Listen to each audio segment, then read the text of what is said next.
O que eu acho que está acontecendo é que o capitalismo está dando uma solução neoliberal para a crise do neoliberalismo. Então, as políticas são orientadas em função dos interesses das grandes empresas, sobretudo as americanas, com o apoio do Estado americano. É o que eu chamo de solução americana. O americano faz a sua solução e joga o problema e o resto do mundo tem que se ajustar.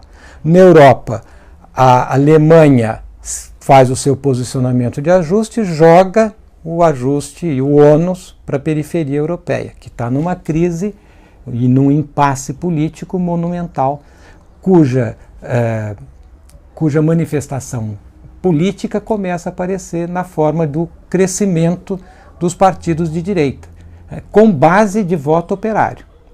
E aí a periferia faz o seu ajuste, principalmente a China, e o resto da periferia, a segunda periferia, sofre o ônus do ajuste. Bom, nós estamos na segunda periferia.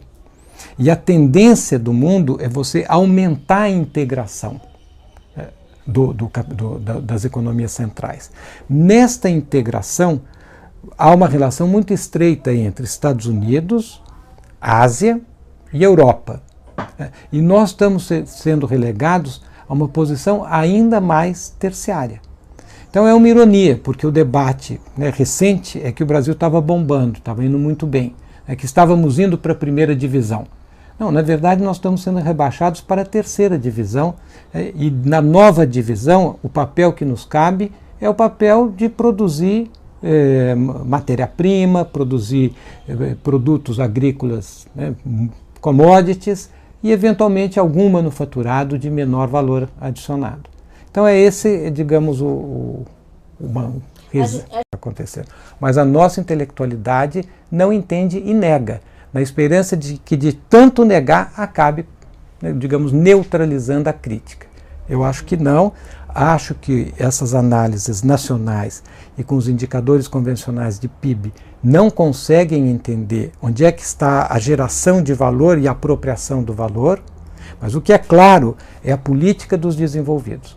A política deles é: nós vamos fazer uma nova rodada de inovação, vamos tentar ocupar espaços para prolongar, evitar uma desvalorização precoce da nossa capacidade instalada, às custas das economias mais fracas. Qual é a estratégia deles? É ter o monopólio do valor adicionado e jogar produtos de baixa conteúdo tecnológico para a periferia. Os industrializados estão indo para a China e o resto vai para o resto da periferia, e nós estamos no resto da periferia. Então, em suma, a impressão que eu tenho é que nós não temos nem competitividade dinâmica para enfrentar a onda de inovação que vem, nem suficiente competitividade espúria para enfrentar a China. O que quer dizer que nós vamos para a terceira divisão. Isso significa que os 200 bilhões de reservas do Brasil correspondem, na outra mão, a um passivo, que na verdade é um múltiplo desses 200 bilhões. Esse passivo de curto prazo, ou seja, esse capital estrangeiro que está dentro do Brasil, aplicado em títulos de alta liquidez, e que, portanto, pode deixar o país em algumas semanas, esse passivo é de 2 a 3 vezes maior do que a nossa quantidade de reservas. Agora nós estamos diante de uma reversão do ciclo internacional. E eu volto à afirmação que fiz antes. Não podemos discutir isso a partir do varejo. Não, vamos diminuir aqui o compulsório, vamos aumentar aqui não sei o quê. Nós somos uma economia reflexa. E a economia reflexa, no momento de reversão, é aquela que vai pagar muito mais do que as outras a crise que se instala no centro do sistema. Assim como nós pagamos nos anos 80, nós e outros países latino-americanos, muito mais do que os países centrais, a crise dos juros de 1981. Qual é o pior cenário que se desenha? O pior cenário? Uma queda na atividade econômica, que, aliás, já está dada. Isso ninguém discute. Não sabemos exatamente a dimensão dessa queda, Muitos afastam a hipótese de recessão, eu pessoalmente não afasto, mas haverá uma queda significativamente na atividade econômica brasileira. Segundo, teremos um déficit externo significativo no ano que vem. A bolha de commodities furou junto com a bolha especulativa e nós vamos descobrir agora que somos meros exportadores de soja, minério de ferro e algumas mercadorias de baixo valor agregado, num contexto em que essas mercadorias estão perdendo valor. Esse déficit externo também decorre do fato de que desnacionalizamos a nossa economia a tal ponto, na indústria, na agricultura e nos serviços, que perdemos o controle sobre as remessas de recursos para o exterior. Essas remessas se ampliaram dramaticamente no último período e, no ano que vem, nós temos que saber que boa parte da economia brasileira é composta por filiais de empresas estrangeiras, cujas estratégias são definidas fora do Brasil. São filiais que cumprem tarefas definidas por suas matrizes, que, tendo dificuldades lá fora, podem querer que essas suas filiais, como aliás já vem ocorrendo, ajudem a sustentar suas posições no exterior. Suficiente. Muito bem. Então, qual é o projeto americano? Né? Que nós temos que poder fazer a comparação. Né? O projeto americano não é um projeto só para a América do Sul, nem só para a América, para o mundo todo. O projeto americano, desde depois da Segunda Guerra Mundial, até talvez antes, né? Era um projeto que partia da seguinte premissa, que seria interessante para os Estados Unidos a total liberalização do comércio internacional. Daí os Estados Unidos teriam apoiado a criação do GATT em 1949, mais ou menos, né? A total liberalização dos fluxos de capital, também um projeto americano, e assim por mais para todos os países. Os Estados Unidos têm acordo de livre comércio com a Jordânia, tem acordo de livre comércio com a Nova Zelândia, não é algo que se limite à América do Sul, mas aqui também, né? E aí tem acordo de livre comércio com vários países da América Latina, toda a América Central e mais 3 países da América do Sul. Muito bem. Esses acordos não são só de comércio, esses são acordos econômicos muito mais amplos. O que eles prevêem?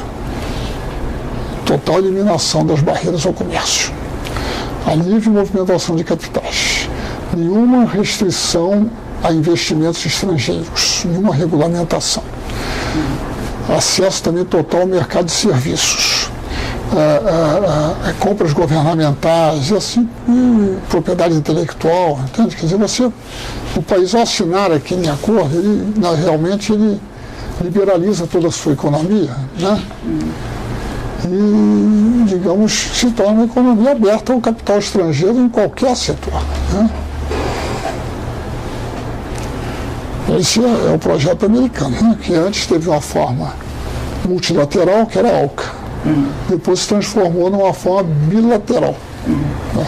Estados Unidos com a América Central, Estados Unidos com o Chile, Estados Unidos com o Peru, Estados Unidos com a Colômbia. Né? Mas é a mesma coisa. O Pacífico é a tentativa de agrupar esses que já assinaram, alguns deles. Né? No projeto brasileiro, não. O projeto brasileiro diz o seguinte: não, nós não aceitamos essas questões, regulação de investimentos, propriedade intelectual, etc.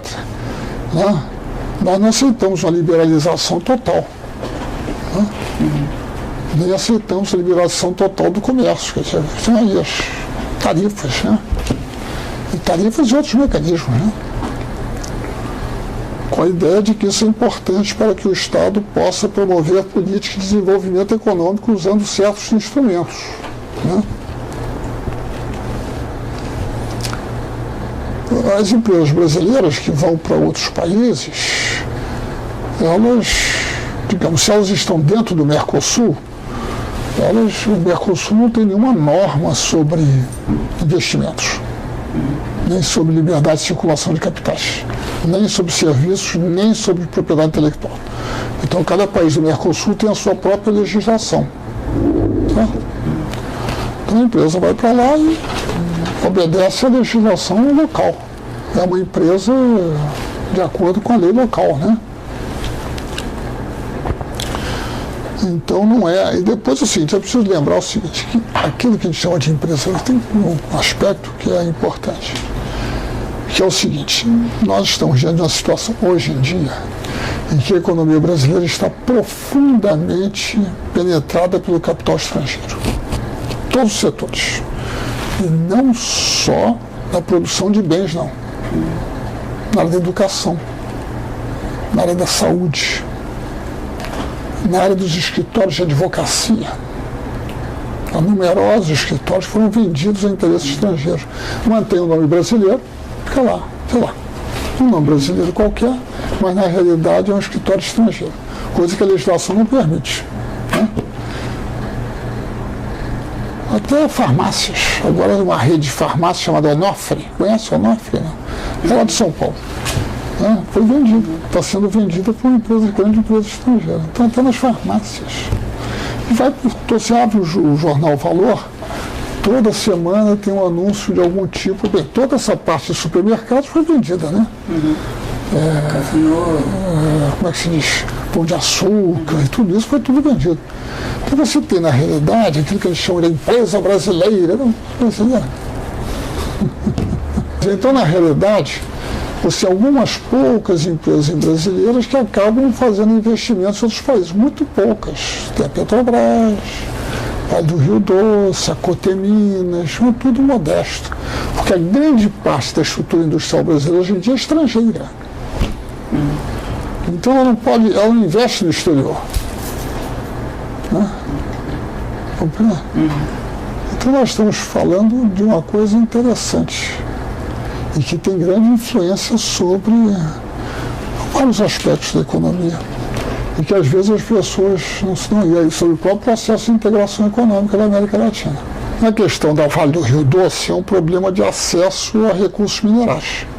Eles vão em busca de oportunidades de acesso a recursos minerais, né? Claro. Cada Petrobras também, ela vai em busca onde tem petróleo ou gás, né? Ela procura investir, né? No caso das empresas manufatureiras brasileiras, uma grande parte nem participa disso porque é estrangeira. É estrangeira. Quando você tira essas 2 ou 3 grandes empresas, o resto, o Banco do Brasil, naturalmente, porque é um banco estatal, né? E as empresas construtoras. As construtoras têm uma situação diferente. Né? Elas fazem obras e depois vão embora, né? Faz uma rodovia e depois vai embora, né? Não fica, né? Não é um investimento permanente. É uma operação que termina, né?